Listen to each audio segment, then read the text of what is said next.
Simon & Schuster Audio presents Lessons from Lucy, The Simple Joys of an Old Happy Dog by Dave Barry. Read by the author.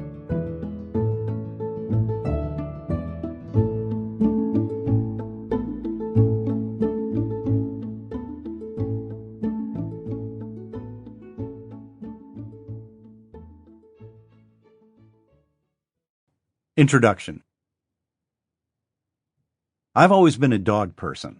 When I was a boy, our family had a standard poodle named Mistral, which is a French word for a cold northwesterly wind. The name wasn't our idea. Nobody in my family had ever been to France. We were the kind of family who would name a dog Buster. Mistral was named by his previous owners, a wealthy family who gave him to us because they could no longer keep him. When we got him, he was a pampered indoor dog who had one of those professional poodle hairstyles with the ridiculous poofs, including one on his head. I believe Mistral was embarrassed about how he looked, as if he'd gotten invited to a dog party where the invitation said, "Come in a wacky costume," and he was the only dog who did.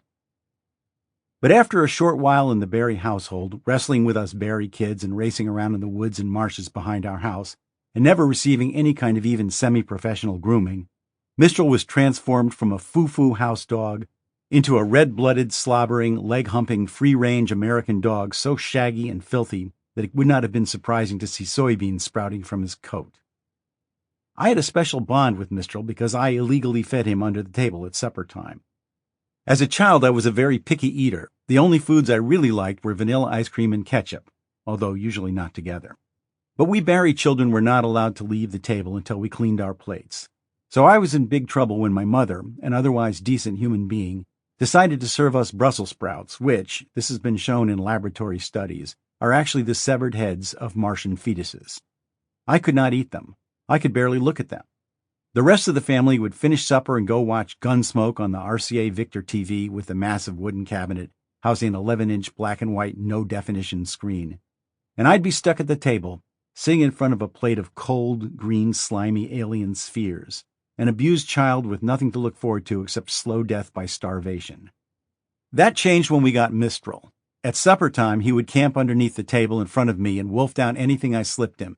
Meat, fish, pasta, the occasional napkin, even vegetables, including Brussels sprouts.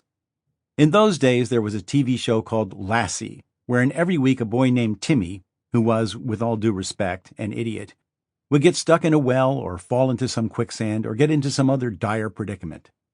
Then his faithful collie Lassie would race. Sample complete. Ready to continue?